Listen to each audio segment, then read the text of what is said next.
스루풋 콘스트레인 타임즈 2024년 6월 9일자를 진행하도록 하겠습니다. 구독, 좋아요 부탁드리고요. 필요하시면 1.5배속을 보시기 바랍니다. 오늘 첫 편집은 이건 진짜 소름 돋는다.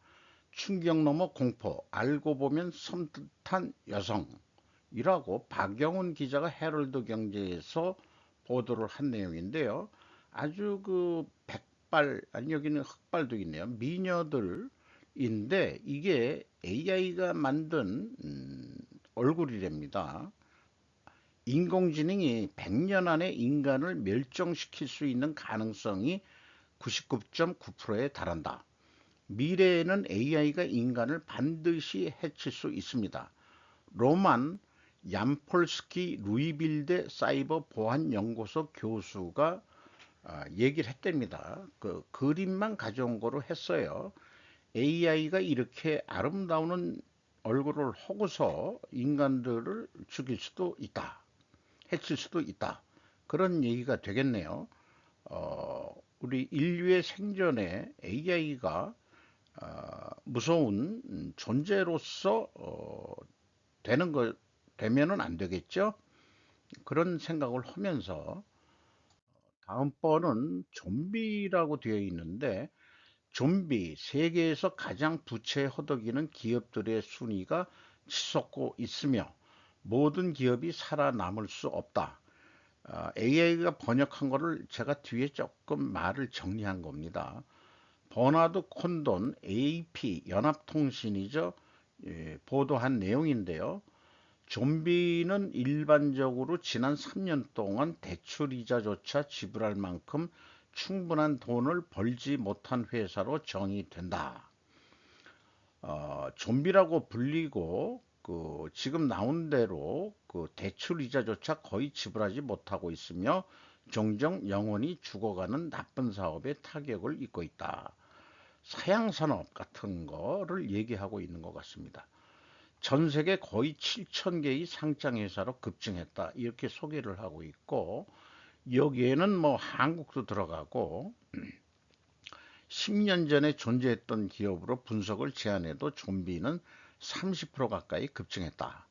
그리고 부동산, 상업 부동산 회사도 포함이 된다라고 얘기를 하고 있습니다. 임대 사업을 하는 상업 부동산 회사도 우리나라 그 임대 그 빈 공실률이 많은가요? 우리나라는 잘 모르겠습니다만은 그리고 이 AI 분석에 참여한 기업들이 12개 국가에서 최고 1억 3천만 명의 사람들을 고용하는데 이 국가가 이게 좀비 기업만 해당하는 건지 그거 여부는 잘 모르겠습니다. 그리고 유럽 중앙은행 이후에 중앙은행이 이번 주부터 금리를 인하하기 시작했지만 그 영향은 일시적이라고 생각을 한답니다. 그리고 경고 신호로서의 바이백을 얘기하는데 금리가 내리면은 막대한 차입을 유인을 했는데 그거를 고용 또는 그 투자하는 데 쓰질 않고 자기 주식을 사는 데 사용된다는 거 이러면은 아주 위험한 것이다 이렇게 얘기를 하고 있어요. 그리고 한국의 경우도 얘기를 했는데 기업보다도 신용카드 및 기타 가계부채가 사상 최고치를 기록을 했다. 소비자들이 외면받고 있다. 이런 얘기도 했고 영국에서는 주택담보대출에 대한 지불을 못하고 있다. 이런 얘기도 있고 그동안의 낮은 이자로 수년 동안 죽어야 될 기업들이 생명 유지 장치에 사용했기 때문에 너무 많은 좀비들이 동시에 무너질 수가 있다. 그래서 이거를 인페르노라고 돼 있는데 뭐 화재 예방하라는데 어떤 일부러 산불을 낼 경우도 있지만은 이제는 어떤 산불도 이제 생태계 전체를 위협한다라는 거로 비유해서 얘기를 하고 있습니다. 아, 타임 러닝 아웃 시간이 다 됐습니까? 이제 시간이 다 돼간다. 9월까지 좀비들은 연말까지 9월까지 좀비들은 연말까지 1조 1천억 달러의 대출금을 갚아야 할 것으로 보인다. 이렇게 얘기를 하고 있습니다. 어, 그 2023년과 2013년 모두 데이터베이스 팩트 세트에서 상장 기업의 세전, 이익, 이자 수익을 사용했다. 선택된 국가들은 국내 총생산에 의해 가장 컸다. 뭔 뜻인지 잘 이해는 안 됩니다만 어쨌든 뭐 계속해서 이런 나라들의 그 문제가 있다 이런 얘기를 하고 있어요. 그리고 그 펜 무추얼 에셋 매니지먼트의 펀드 매니저인 조지 시폴론이 발음 잘못하면 큰일 나겠네. 금리가 그 계속해서 그 이 수준을 현재 유지한다면 더 많이 파산하게 될 거다 이렇게 소개를 하고 있는데 다행히 이런 기업이 전체 기업의 파로테 법칙처럼 8대2 법칙처럼 80%의 기업은 건전하다 하는 얘기도 언급을 하고 있는 것 같습니다. 그러니까 망해야 될 기업은 망해야 된다는 거로 이해가 됩니다.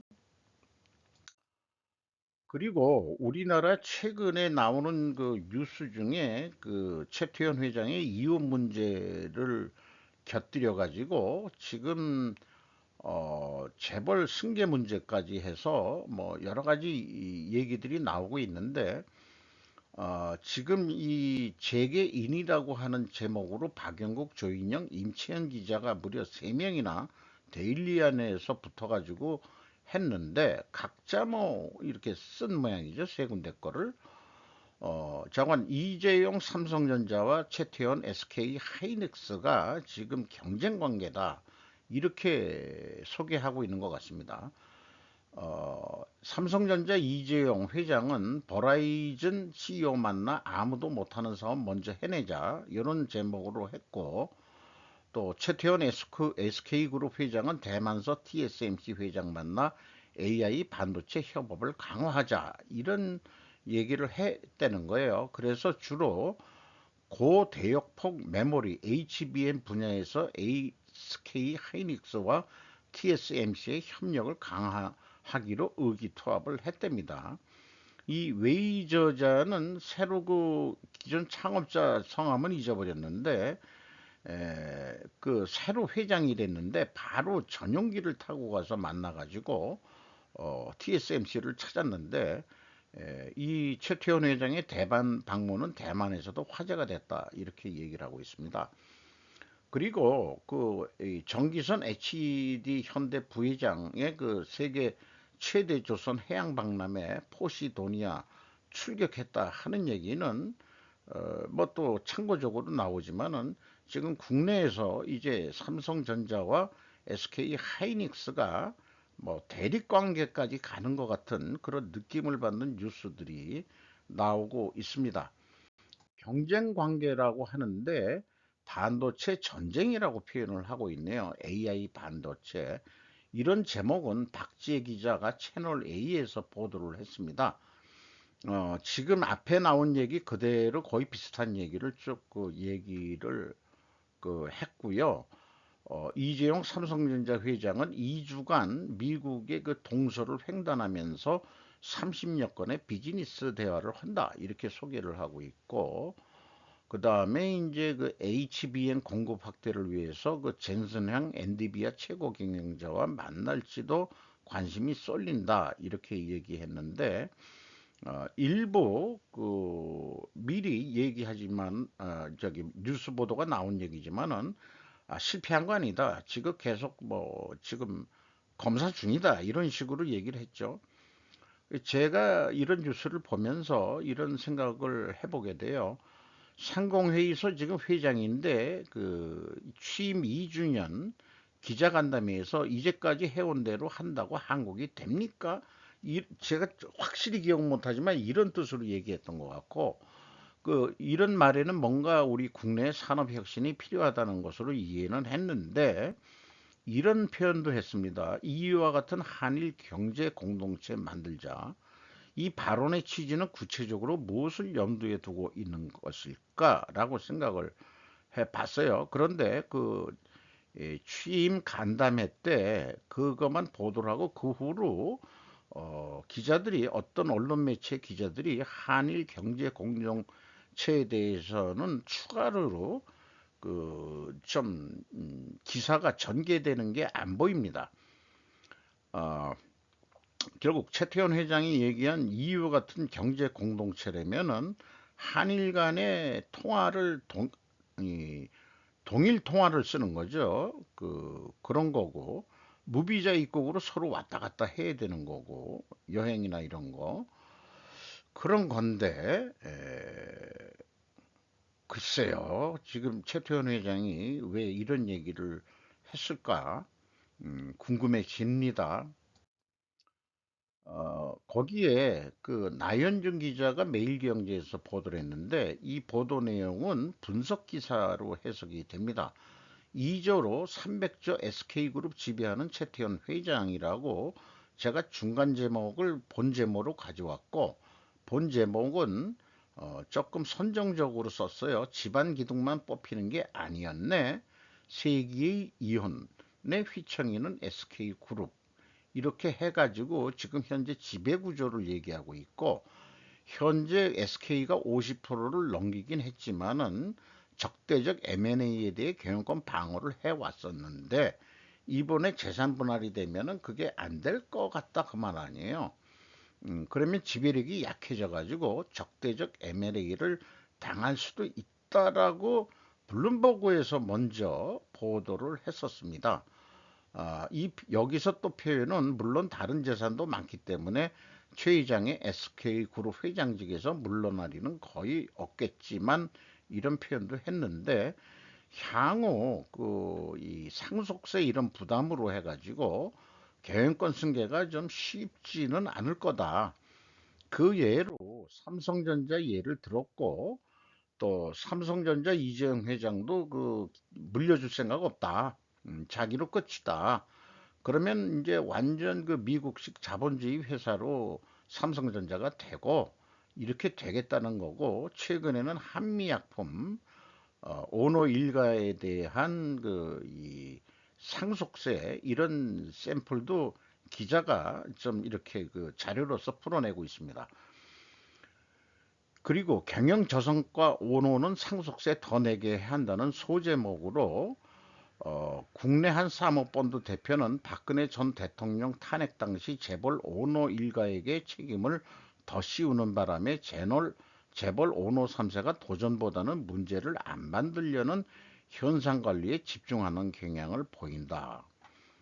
그래서 뭐 반도체가 SK한테 밀렸는지 어떻는지 잘 모르겠습니다만은 그럼 향후 한국 기업이 대기업이나 재벌 기업들이 어떤 방향으로 가야 될 거냐 하는 모델은 미국의 국민퇴직연금 활용한 재벌 보유 방안 검토 필요라는 소제목으로 쭉 풀이를 해 갔는데 소유와 경영 분리란 것은 우린 교과서에부터 그냥 주식회사 배울 때 그냥 끊임없이 배우고 있는 건데 우리나라 오노 일가는 아니잖아요. 경제 발전하는데 오노 일가 어, 재벌 체제로 일본처럼 해왔는데 일본은 지금 소유와 경영이 완전히 분리가 됐는지 어떻는지 모르겠어요. 미국식 자본주의를 적극 도입해야 된다. 그래가지고 미국 대표 기업들도 최대 주주는 주요 주주는 주로 미국 대표 자산 운용사고 이 자산 운용사에 미국 국민들이 주식으로 투자를 한다는 거예요. 그러니까 돈을 맡아가지고 잘 굴려서 이익 배당 같은 걸 많이 해가지고 미국 국민들이 돈을 벌고 있다. 이런 얘기를 하고 있는 것 같고, 어, 그래서 간접 투자가 하면서 노후 자산을 두둑히 했다는 점이 고무적이다. 최근 뉴스를 다 보고서 이렇게 풀어가는 것 같습니다. 이번 판결로 해서 우리나라의 이 재벌 기업 체제의 취약성, 그리고 향후 어떻게 국내 대표 기업들을 운영해야 할지에 대한 사회적 물음도 우리에게 던져주고 있다. 그렇게 얘기하고 우리나라도 상속세 개편, 측직과 당직을 할 수 있을지, 그리고 향후 국민의 퇴직연금을 활용해 재벌 기업을 소유할 수 있는 체제를 만들면서 전문 경영을 주로 키워낼 수 있을지 등이 관심사다. 이렇게 얘기를 풀어 매겼어요. 그래서 제 느낌은 기자의 분석 기자는 마치 글로벌 금융 세력이 원하는 방향으로 풀어간 것 같습니다.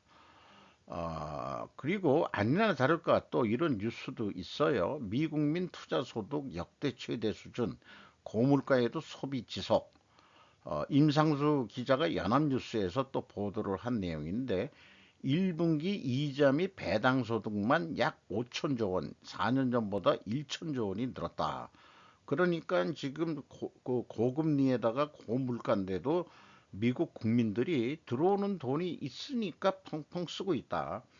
우리나라도 지금 경험상으로는 디프레이션을 경험 못 해가지고 계속 물가도 계속 올랐었고 뭐 주택 가격도 오르고 아파트 가격도 오르고 월급도 오르고 그러니까 우리는 그냥 인플레이션 속에서 적응해서 쭉 살아오니까 아이 월급도 오를 거고 또 맨날 올려달라 이러고 또 경제가 그만큼 발전을 했기 때문에 그렇게 따라왔는지 모르지만은 아마 이제는 안 될 거예요. 어느 정도 성숙이 돼가지고 저성장 구조로 가는 수준으로 왔기 때문에 뭔가 혁신적인 한 단계 시프트 업 하는 게 없다면은 뭐 그냥 요 조시로 계속 가는 거죠.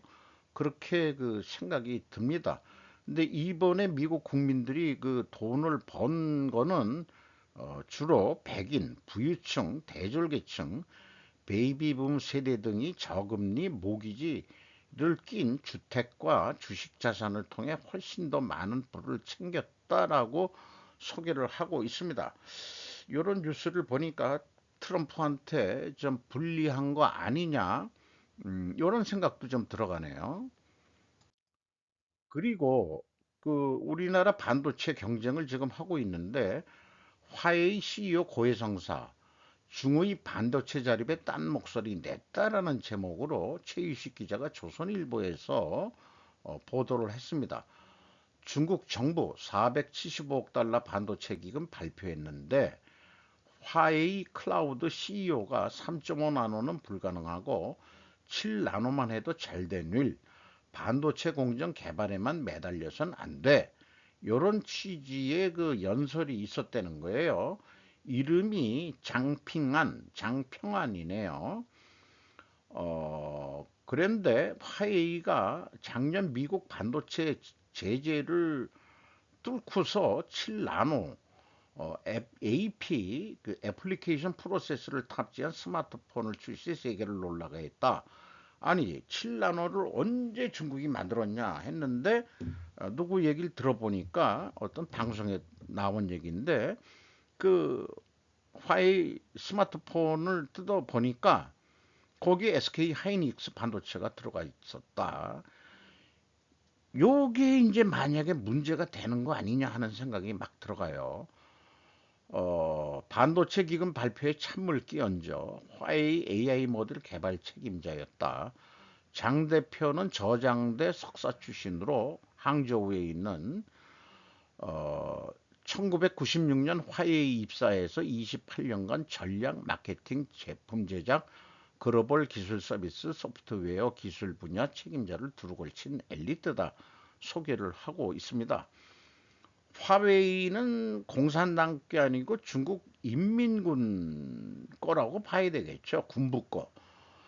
근데 군부를 또 공산당이 집권하고 있고 시진핑 엉아가 하고 있는 거니까 궁금한 게 시한테 숙청당하는지 안 당하는지가 다음에 호기심인데 아마 그 숙청하는 것은 대부분 그 부정부패로 하는 거니까 이 사람이 그런 거 없다 그러면은 쫓아낼 명분은 없지 않겠냐 이런 생각도 있어요. 그러나 솔직한 얘기고 우리나라 뭐 이런 걸 통해서 기술 탈취 뭐 이런 거 스파이짓 이따위 거 하지 말라고 응? 그런 얘기를 이 장평한 씨한테도 얘기를 해주고 싶네요. 얼굴이 성실하게 보입니다. 얼굴이. 거기다가 중국이 또 문제는 뭐냐? 중국 공급 쓰나미에 질밥힌 한국, 일본과 석유화학 동맹 맺나? 조양진 기자가 서울경제에서 보도를 했는데 글로벌 석화업체 최대 골칫거리는 중국 물량 덤핑이다. 뭐 한두 번 나온 게 아닌데 국내 강남구에 있는 그랜드 인터컨티넨셜 서울 파르나스 호텔에서 열린 아시아 석유화학 회의 APIC이라고 발음해야 되겠네요. 여기에서 이제 뭐 좀 문제가 있다 이게 어떻게 해야 되느냐.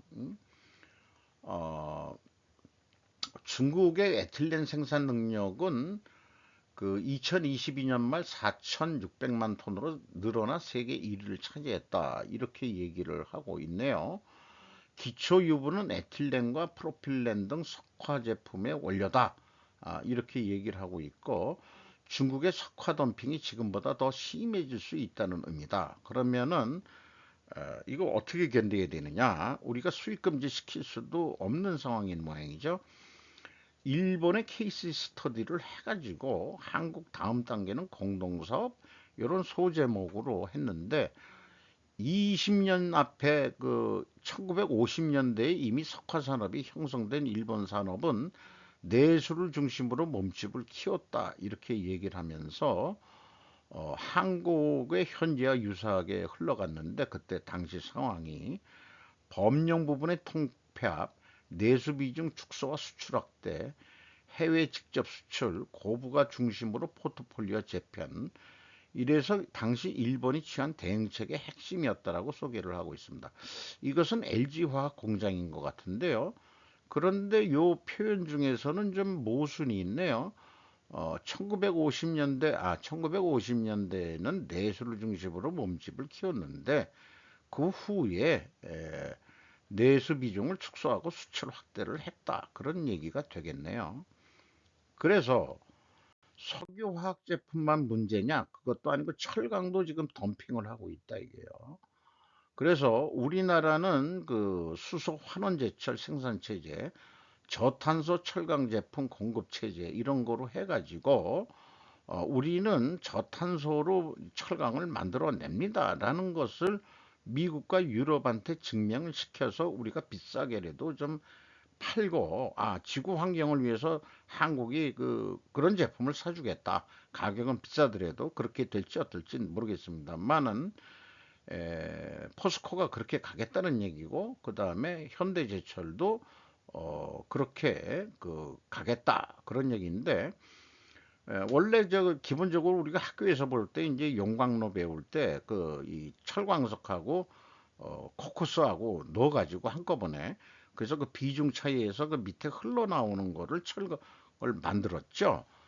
일반적으로 그게 상식인데 지금 전기로를 그럼 하겠다는 얘기인지 그건 제가 뭐 기술적으로 잘 모르겠습니다.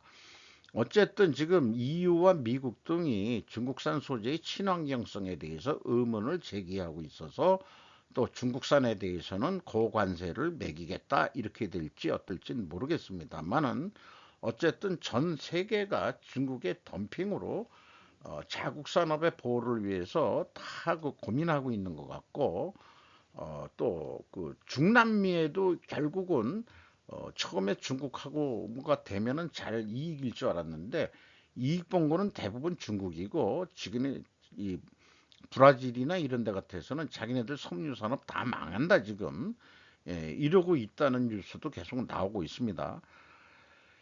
중국이 무력으로는 세계 제패를 할 수 없으니 산업으로 그냥 싸게 다 그냥 밀면은 다른 나라 산업이 다 무너지면 그때 가서 비싸게 팔면서 세계의 부를 다 자기네들이 다 가져가서 이제 자연스럽게 그러면 깨갱하니까 자기네들이 세계를 지배하겠다.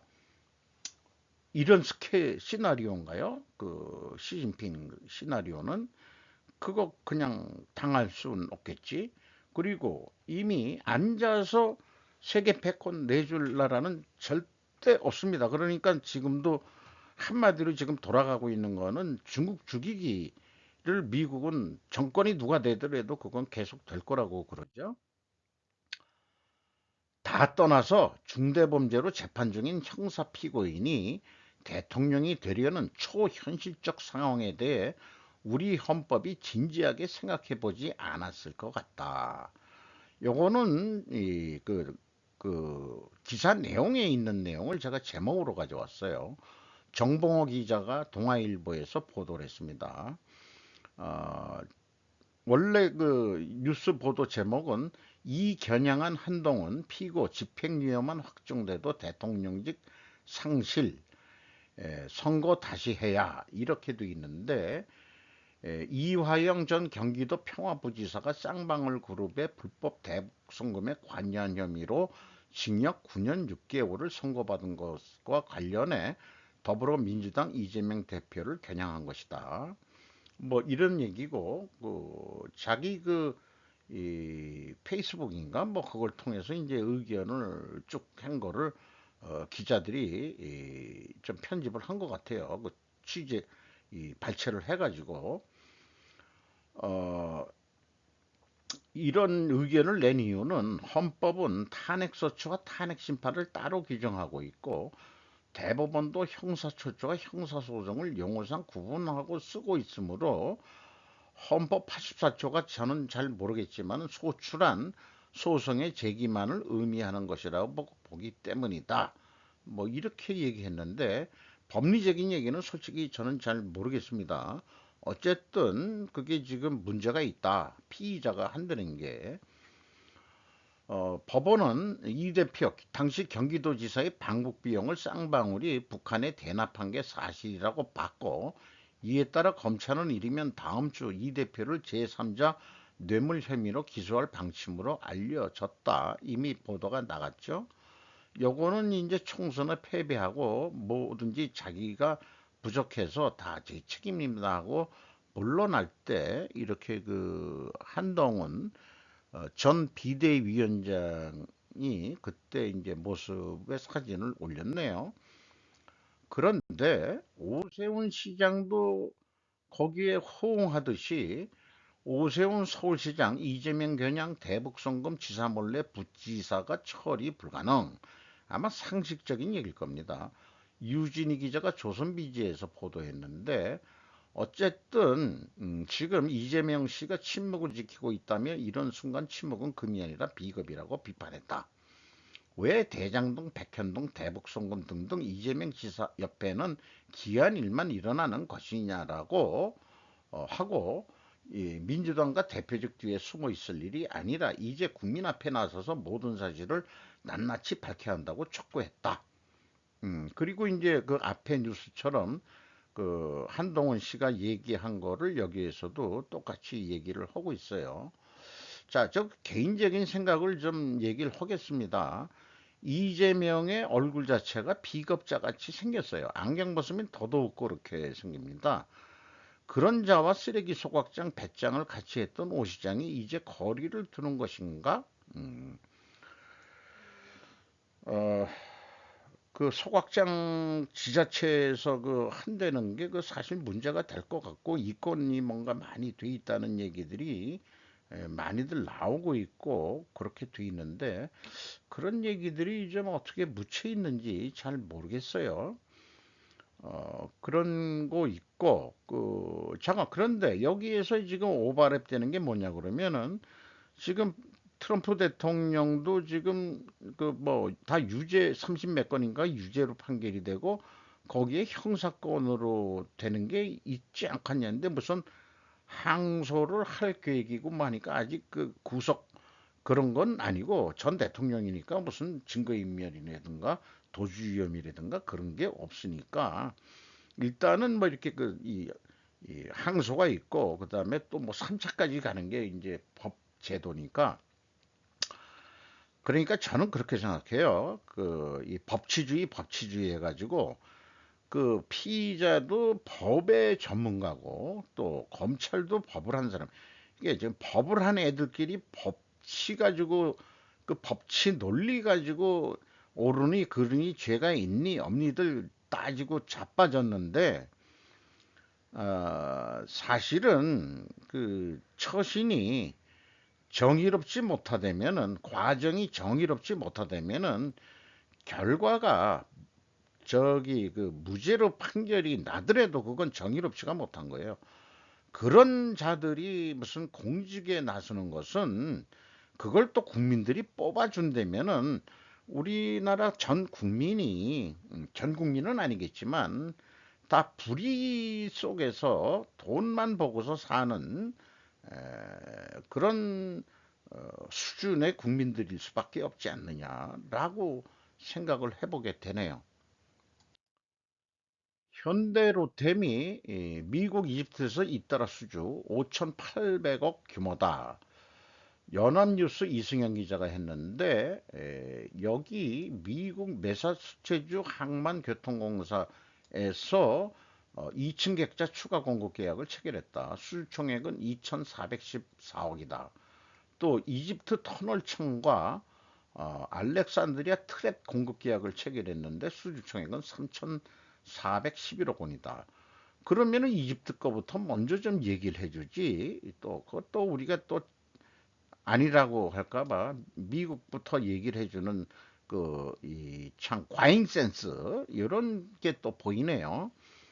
로템은 제가 1분기 실적을 미리 그 분석을 했었습니다만은 슬프 상으로만 매출 7,559억 원, 그런데 영업이익은 560억 원인데 전년 동기는 66억 원 적자였어요. 그러니까 전환이익이 무려 이익이 증가한 게 943.2%나 전환이익이 됐습니다. 현대로템도 돈을 좀 벌어야 되겠죠. 바이든 연설 함께 행동할 때 미국 능력보다 나은 게 없다. 그러니까 이거는 제2차 세계대전 노르망디 상륙작전의 그 무슨 기념 연설에서 이렇게 얘기를 하고 그때 우리 미군이 엄청 희생하면서 유럽 독일로부터 지켜내는데 미국이 없으면은 아니고 또 미국이 계속해서 생애 평화를 위해서 노력을 하겠다 뭐 이런 거로 해가지고 지금 고립주의를 주장하는 트럼프하고 차이를 두면서 선거에 또 유리하게끔 이렇게 연설을 한 것 같다라고 요미우리 신문에서 이깨닫 게있다라는 기자가 그렇게 보도를 했습니다. 어쨌든 그 1984년 당시에도 레이건 대통령도 그 지명이 옥곳이라는 모양이죠. 이렇게 그 돌출된 데를 곳이라고 그러죠. 그 번역은 잘 한 것 같아요. AI가 민주주의는 목숨을 걸고 지킬 가치가 있다고 호소했다. 저도 그렇게 믿습니다. 법치주의 뭐 이런 건 다 좋은데 아까 그 정의 얘기를 했습니다. 그런 것도 같이 가야 되겠죠. 참고적으로 다음 자료들은 그냥 참고를 해 주시고 자료로서 우리나라 그 유일의 석유가스 시추선인 두성호 요런 거 참고적으로 좀 기록에 남겨놓고 싶고 어, 종로 상가 그 노인 천국에 1,000원짜리 잔수를 판다고 그랬는데 제가 알기로 이거 옛날부터 있었던 것 같아요. 이 가게가 어디 있는지는 잘 모르겠습니다만은 이 나무로 만들고 되게 오래된 집 같죠? 옛날부터 이게 새로 생긴 거면은 이렇게 먼지가 안 쌓여 있을 텐데 또 이 집의 그 이름이 부자촌 맛집인데 차라리 판자촌 맛집이라고 하면은 좋았을 것 같은데 나머지 자료들은 그 항상 그 참고 자료로 저의 그 스루프 콘스트레인 타임즈의 정신을 처음 보시는 분들을 위해서라도 쭉 해놓고 있습니다. 참고해 주시면은 대단히 감사하겠고 이런 그 사회적인 현상들도 인간이 자연이니까 어떤 그이 자연 물리 법칙에 의해서 다 적용이 된다. 그래서 이런 그 논리적인 뭐 사회과학은 주로 그 사회과학은 상관관계로